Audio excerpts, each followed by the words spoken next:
السلام علیکم ورحمۃ اللہ وبرکاتہ۔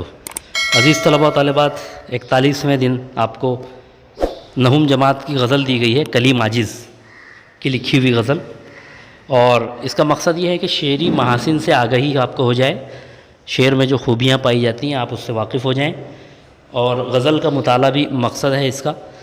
تو غزل کو آپ جانتے ہی ہیں، غزل آپ نے 7ویں جماعت سے اب غزل پڑھ رہے ہیں، تو آپ کوشش کریں کہ غزل کی چاشنی سے لطف اندوز ہوتے ہوئے آپ بھی اس بات کی کوشش کریں کہ آپ کچھ اشعار کہنے کی آپ کے اندر صلاحیت پیدا ہو جائے، آپ خود شاعری کر سکیں اور اپنے خیالات کا اظہار غزل کے ذریعے یا اشعار کے ذریعے آپ کر سکیں۔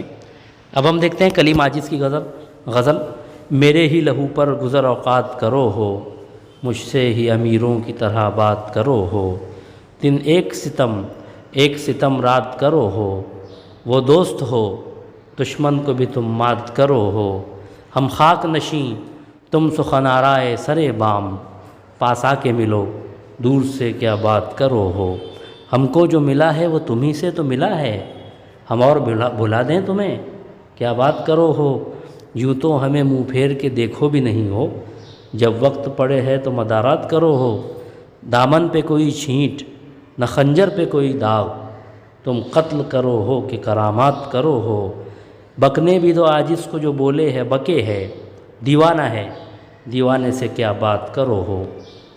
بہت ہی اچھی غزل کلیم عاجز کی آپ نے ابھی سنی۔ اب ہم دیکھتے ہیں کہ اس سے متعلق آپ کو کیا سرگرمیاں دی گئی ہیں۔ سب سے پہلے آپ کو کیا کرنا ہے کہ درج بالا غزل کے قافیوں کو حروف تہجی کی مناسبت سے ترتیب وار لکھیے۔ اب دیکھیے اس میں آپ کو پہلے یہ دیکھنا ہے کہ قافیے کون سے ہیں۔ تو اب دیکھیے یہاں پر اوقات، اوپر آپ دیکھ رہے ہیں گزر اوقات کرو ہو، تو کرو ہو یہ بار بار آ رہا ہے، یہ ردیف ہے، اور اوقات قافیہ ہے، اس کے ساتھ بات، سامنے آپ دیکھ رہے ہیں بات۔ دوسرے شعر میں ہم دیکھتے ہیں رات اور مات، تو آپ یہ سب لکھتے چلیں، پہلے آپ یہ لکھ لیں سارے قافیے، پھر دیکھیے اب بات جو ہے نا بار بار بات کا استعمال کیا گیا ہے، تو جو بات 4 مرتبہ استعمال ہوا یہ قافیہ، تو آپ اس کو ایک ہی بار لکھیے بس، اور مدارات لکھیے، کرامات لکھیے، تو کتنے قافیے ہو گئے؟ اوقات بات، رات مات 4، اور مدارات کرامات 6، تو یہ 6 قافیے آپ لکھ لیں، اور 6 قافیے لکھنے کے بعد اب آپ کیا کریں، اس کو حروف تہجی کے اعتبار سے آپ کو ترتیب دینا ہے۔ جیسے مثال کے طور پر اوقات یہ الف سے شروع ہو رہا ہے، تو آپ کیا کریں گے، ظاہر بات ہے کہ جو الف سے شروع ہونے والا رہے گا قافیہ وہ پہلے آ جائے گا، اس کے بعد پھر آپ دیکھیں کہ کون سا حرف پہلے آتا ہے، جیسے بے ہے یہاں پر، تو بے والا اس کے بعد آ جائے گا بات۔ اس کے بعد ہم دیکھتے ہیں کہ میم والے رے والے بھی ہیں یہاں پر، رے اور رے والا قافیہ بھی ہے، تو اس کے بعد رات آ جائے گا، اور اس کے بعد پھر میم والے 2 قافیے ہیں اور ایک کاف والا ہے، تو آپ دیکھتے ہیں کہ پہلے کاف آتا ہے، اس کے بعد میم آتا ہے، تو پھر کرامات آ جائے گا۔ تو اس طرح سے اوقات، بات، رات اور کرامات، اب 2 بچے ہمارے پاس مات اور مدارات، تو آپ دیکھ رہے ہیں کہ میم دونوں جگہ آیا ہے۔ اب اس میں آپ کیسے پہچانیں گے؟ تو دوسرے حرف کو دیکھیں گے ہم، میم کے بعد اس میں دال آیا ہے اور میم کے بعد اس میں الف آیا ہے، تو الف والا آ جائے گا مات، تو مات آئے گا، اس کے بعد مدارات آئے گا۔ تو اس طرح سے اوقات، بات، رات اور کرامات، اس کے بعد مات اور مدارات، اس طرح سے قافیوں کی جوڑیاں، قافیوں کو آپ حروف تہجی کی ترتیب سے لکھیں گے۔ اس کے بعد آپ کو سوال پوچھا گیا ہے کہ لغت کی مدد سے درج ذیل الفاظ کے معنی لکھیے۔ اب خاک نشیں، آپ جب لغت میں تلاش کریں گے تو خاک کے معنی آپ جانتے ہیں مٹی کے ہوتے ہیں، نشیں یعنی بیٹھنے والا، تو مٹی پر بیٹھنے والا یعنی خاک پر بیٹھنے والا، جس کو بولتے ہیں عاجز، عاجزی کرنے والا، حقیر، معمولی، تو خاک نشیں عاجزی اختیار کرنے والا، اور مدارات کہتے ہیں آؤ بھگت، خاطر تواضع کرنا۔ اس کے بعد آپ کو غزل سے اپنا پسندیدہ شعر لکھیے۔ اب آپ پوری غزل پڑھیں اور آپ کو جو شعر اچھا لگ رہا ہے وہ شعر آپ یہاں لکھیں اپنی پسند سے۔ اگر میں کوئی اپنی پسند کا شعر کہہ دوں تو ظاہر بات ہے کہ آپ کی پسند وہ نہیں ہوگی، آپ کی پسند ہو سکتا ہے کوئی دوسری ہو، اس لیے آپ اپنی پسند کا شعر لکھیں۔ جیسے مجھے یہ شعر بہت اچھا لگتا ہے کہ دامن پہ کوئی چھینٹ نہ خنجر پہ کوئی داغ، تم قتل کرو ہو کہ کرامات کرو ہو۔ آپ کو ہو سکتا ہے کوئی دوسرا شعر پسند ہو، تو آپ وہ شعر لکھ دیں۔ اور اس کے بعد آپ کیا کریں گے کہ آپ کیوں پسند آیا آپ کو وہ لکھنا ہے، شعر آپ کو کیوں پسند آیا اس کی وجہ بھی لکھنا ہے۔ تو آپ وجہ لکھ سکتے ہیں کہ اس میں شاعر نے بڑی خوبصورتی کے ساتھ فلاں بات بیان کی ہے جس کی وجہ سے یہ شعر ہم کو پسند آیا۔ تو اس طرح سے آپ اس میں لکھیں گے کہ آپ کو اسی وجہ لکھنا ہے، آپ کو کیوں پسند آیا، آپ اپنے اعتبار سے اس کو لکھیں۔ اس کے بعد جماعت نہوم کی نصابی کتاب سے کوئی ایک سند تضاد کا شعر تلاش کر کے لکھیے۔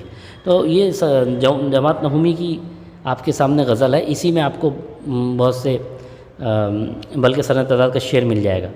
جیسے ہم دیکھ رہے ہیں دن ایک ستم رات کرو ہو، اس میں ہم دیکھ رہے ہیں کہ دن اور رات یہ متضاد الفاظ استعمال ہوئے، اور اسی شعر میں دوست اور دشمن بھی استعمال کیا۔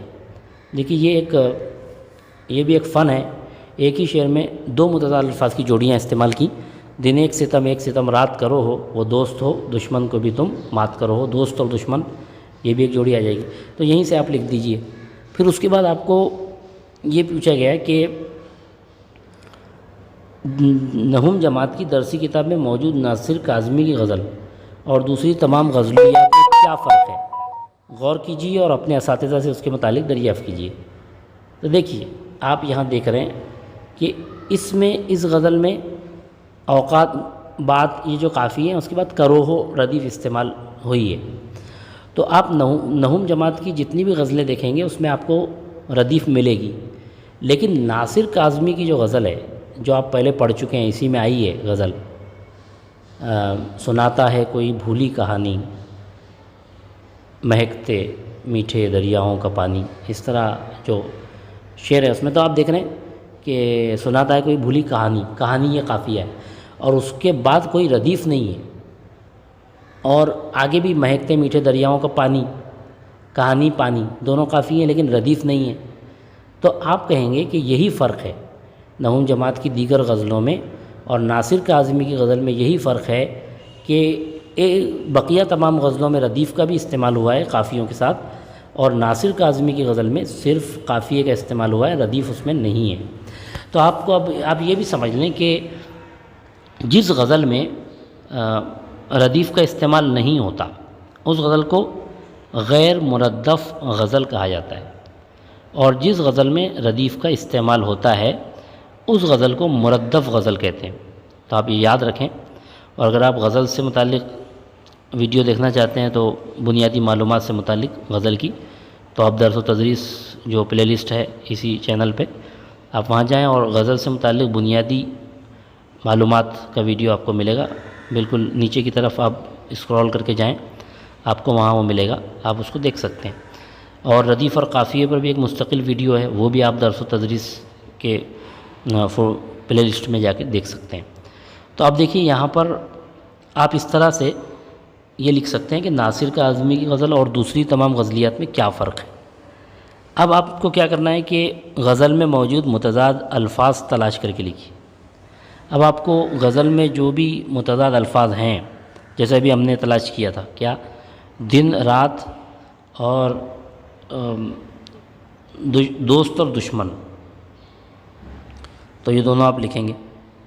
اور اس کے بعد اور اگر آپ کو کوئی لفظ نظر آ رہا ہو جو ایک دوسرے کی ضد ہے تو وہ بھی آپ لکھ سکتے ہیں، لیکن یہ دو جوڑیاں تو آپ لکھ لیں، دو ہی نظر آ رہی ہیں، یہ دونوں آپ لکھ لیں، دن رات اور دوست دشمن۔ اس کے بعد آپ اگلی سرگرمی کیا دی گئی ہے، غزل سے ایسے الفاظ تلاش کر کے لکھیے جن کے واحد یا جمع بنائی جا سکے۔ اب دیکھیے اب آپ کو یہاں پر ایسے الفاظ ڈھونڈنا پڑیں گے، جیسے امیروں، یہاں پر امیروں آیا ہے تو امیر آپ بنا سکتے ہیں واحد، تو آپ الگ نکالیے اس کو، امیر امیروں دونوں لکھ سکتے ہیں۔ بات ہے تو باتیں کر سکتے ہیں آپ۔ اس کے علاوہ رات ہے، راتیں، اور دوستوں دشمنوں ایسے بھی جمع بنا سکتے ہیں، تو دوست دشمن کو بھی آپ الگ کر سکتے ہیں۔ اس کے علاوہ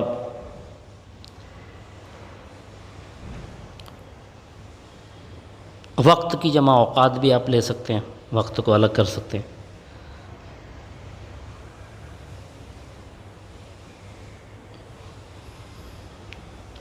خنجر خنجروں کہہ سکتے ہیں۔ کرامت، یہ دیکھیے کرامات آیا ہے، تو یہ اس کی واحد ہے کرامت، تو اس کو بھی الگ کر لیں، کرامت کرامات۔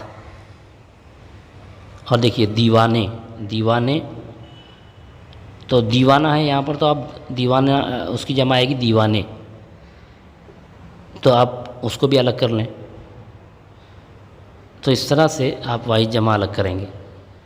اس کے بعد کوئی ایسی غزل تلاش کر کے لکھیے جس میں قافیے ہوں مگر ردیف نہ ہو۔ اب ایسی غزل آپ اگر تلاش کرنا چاہتے ہیں، اب ویسے آپ کو نہوم جماعت کی وہ غزل مل جائے گی ناصر کاظمی کی، سناتا ہے کوئی بھولی کہانی، مہکتے میٹھے دریاؤں کا پانی، تو وہ بھی آپ لکھ سکتے ہیں، وہ آپ کے یہاں موجود ہے۔